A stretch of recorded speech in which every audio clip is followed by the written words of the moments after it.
नमस्कार दोस्तों, आज मैं आपको एक जोकर की डरावनी कहानी बताने जा रहा हूं जो आमतौर पर हमें हंसाता है और हमारा मनोरंजन करता है। लेकिन क्या होता है जब वह जोकर लोगों को मारना शुरू कर देता है। यह कहानी एक छोटे से गांव की है जिसे लोग भीमपुर के नाम से जानते थे। यह गांव अपने शांत माहौल और हरे भरे खेतों के लिए प्रसिद्ध था। लेकिन कुछ महीने पहले गांव में कुछ अजीब घटनाएं घटने लगीं। रात के समय लोग डरने लगे थे और सुबह सुबह एक एक करके लोग गायब होने लगे थे। कोई कारण किसी को पता नहीं था, लेकिन गांव के बुजुर्गों का कहना था कि यह सब एक पुराने क्लाउन की वजह से हो रहा था जो कभी यहाँ आया करता था। कहा जाता है कि उस क्लाउन का नाम था हंसी राजा।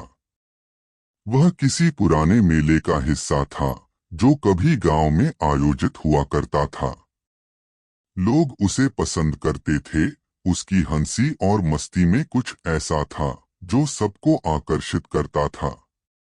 लेकिन किसी को यह नहीं मालूम था कि उस हंसी के पीछे एक गहरी, डरावनी कहानी छिपी थी। हंसी राजा का चेहरा सफेद था, गालों पर लाल रंग की बड़ी बड़ी लकीरें थीं और उसकी आंखों में एक अजीब सी चमक थी। उसका चेहरा कभी भी मुस्कान से भरा नहीं दिखता था, बल्कि हमेशा एक रहस्यमय दबी हुई हंसी के साथ दिखाई देता था। वह जब भी आता, बच्चे उसके आसपास इकट्ठा हो जाते और उसकी हंसी में खो जाते। लेकिन कुछ अजीब था, उसकी हंसी कभी भी शुद्ध खुशी नहीं होती थी। उसमें एक डर और खौफ का एहसास भी होता था। गांव में किसी ने यह महसूस किया कि जब हंसी राजा वहां होता था, कुछ अजीब घटनाएं घटने लगती थीं। पहले लोग उसे समझ नहीं पाए, लेकिन जब उसकी उपस्थिति के बाद गांव में पहली मौत हुई, तब सब कुछ बदल गया। एक रात गांव के सबसे बड़े दुकानदार मोहनलाल अपने घर में सो रहा था। तभी वह नींद में बड़बड़ाने लगा, वो वापस आ गया, वो वापस आ गया।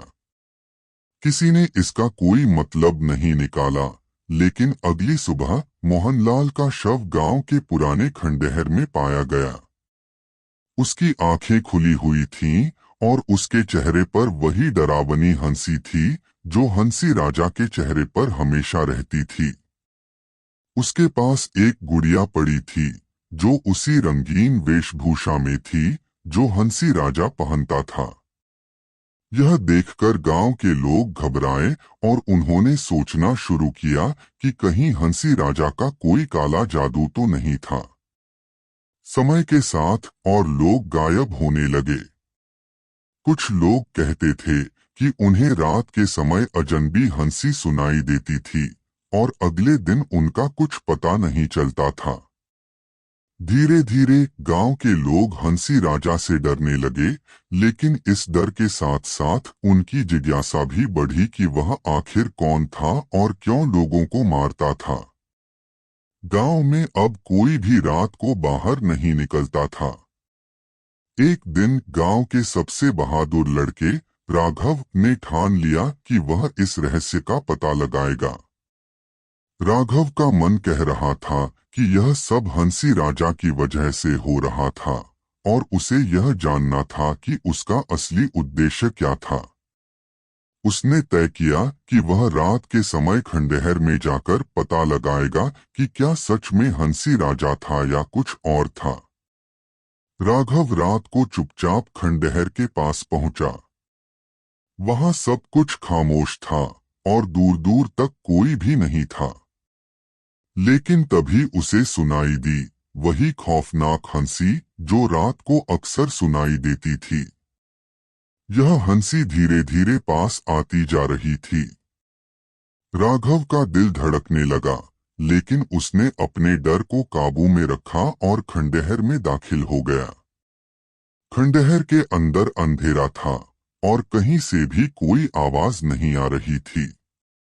राघव ने धीरे धीरे खंडहर की दीवारों को छुआ और अंदर बढ़ता गया। तभी अचानक से उसकी आंखों के सामने एक अजीब सा दृश्य आया। खंडहर के बीचों बीच एक बड़ा सा पुराना आईना रखा हुआ था।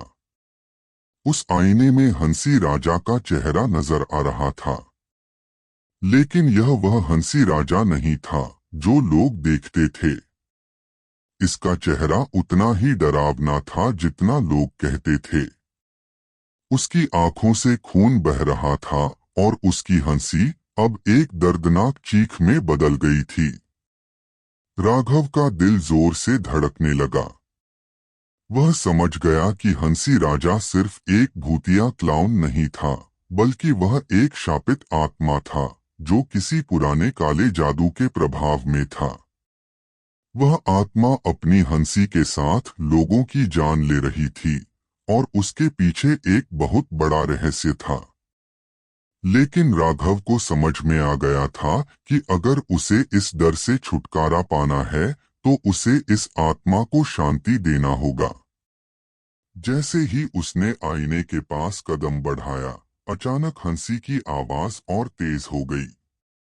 उसने देखा कि हंसी राजा का चेहरा आईने से बाहर आ रहा था और उसकी आंखों में वही डरावनी चमक थी। राघव के पास अब एक ही रास्ता था, वह या तो आत्मा का सामना करेगा या खुद को खो देगा। तभी अचानक आईने से एक बड़ी सी धुआं निकला और राघव ने आंखें बंद कर ली। उसके बाद जो हुआ किसी को नहीं पता। क्या राघव ने आत्मा को शांति दी या क्या वह खुद उस खौफनाक हंसी में खो गया? यह रहस्य अब तक अधूरा है और गांव के लोग आज भी उस रात का इंतजार कर रहे हैं जब हंसी राजा का खौफ फिर से लौटेगा। राघव के बाद गांव में कुछ दिन शांति बनी रही। लोग यह सोचकर थोड़ी राहत महसूस कर रहे थे कि शायद हंसी राजा का खौफ अब खत्म हो चुका है। लेकिन उस रात के बाद अजीब घटनाएं फिर से घटने लगीं। पहले जैसे एक के बाद एक लोग गायब होने लगे। इस बार उनका पता किसी भी हालत में नहीं चलता था। लोग रात को अपने घरों से बाहर नहीं निकलते थे और गांव में एक खौफ का साया बन गया था। राघव की जांच पूरी तरह से अधूरी रह गई थी और उसका कोई पता नहीं चला। उसकी माँ और पिता दोनों गहरे दुख में डूबे थे, लेकिन कोई उन्हें यकीन दिलाने वाला नहीं था कि राघव अब कभी लौटेगा। गांव में सब इसे हंसी राजा के किए हुए क्ल मानते थे, लेकिन कोई नहीं जानता था कि वह क्लाउन आखिर चाहता क्या था। कुछ महीनों बाद गांव में एक और अजीब बात घटी। गांव के एक शिक्षक श्रीमान ठाकुर, जो हमेशा शांत और समझदार रहते थे, ने एक रात गांव के बाहर स्थित पुराने खंडहर में जाने का फैसला किया। वह यह जानने के लिए उत्सुक थे कि क्या वास्तव में वहां कोई खौफ था या यह सब महज एक अफवाह थी। श्रीमान ठाकुर ने एक रात बिना किसी को बताए खंडहर की ओर कदम बढ़ाए। उनके पास एक जलती हुई मोमबत्ती थी और एक पुरानी किताब जिसमें गांव के इतिहास और रहस्यमय घटनाओं का विवरण था। यह किताब श्रीमान ठाकुर को एक पुराने पुस्तकालय से मिली थी, जिसमें एक पन्ने पर हंसी राजा का जिक्र था। जब श्रीमान ठाकुर खंडहर के अंदर पहुंचे तो वह वहां के सन्नाटे और अंधेरे से थोड़े घबराए, लेकिन उनके अंदर किसी प्रकार का डर नहीं था। वह आईने के पास गए और उनकी आंखें अचानक उस किताब में लिखे शब्दों पर ठहर गईं। हंसी राजा एक शापित आत्मा है जो केवल तब जिंदा होती है जब कोई उसे उसकी असली पहचान से वंचित करता है। यह शब्द है जो किताब में लिखे थे। श्रीमान ठाकुर ने धीरे धीरे आईने की ओर बढ़ते हुए उसे छूने का प्रयास किया। जैसे ही उनकी अंगुली आईने को छूने वाली थी, एक जबरदस्त कपकपी पूरे खंडहर में फैल गई। अचानक से वह घिनौनी हंसी फिर से सुनाई देने लगी, जो पहले राघव को सुनाई दी थी। श्रीमान ठाकुर ने अपनी आंखें बंद कर लीं और सोचा कि वह इस भय से उबरने के लिए पूरी तरह से तैयार हैं। लेकिन उन्हें यह समझ में नहीं आया कि हंसी राजा का शाप इतना प्रबल क्यों था। जब उन्होंने अपनी आंखें खोली, तो सामने एक काले रंग का धुआं था, जो धीरे धीरे सामने आया। वह धुआं धीरे धीरे ठोस रूप में बदल गया और सामने खड़ा हो गया एक सफेद चेहरे वाला, रंगीन कपड़े पहने हुआ क्लाउन। उसकी आंखों से घनी काली छाया गिर रही थी और उसका चेहरा वैसा ही था जैसा गांव वाले बताते थे। उसकी हंसी अब दर्दनाक चीख में बदल चुकी थी और वह श्रीमान ठाकुर की ओर बढ़ने लगा। तुम सब क्या समझते हो, मुझे खत्म कर देंगे, हंसी राजा ने कहा। मैं यहाँ तुम्हें एक और मौका देने आया हूँ, लेकिन अब मुझे मेरी पहचान पता चल चुकी है। अब जो तुम सब पर आएगा, वह और भी भयावह होगा। श्रीमान ठाकुर की सांसें तेज हो गईं।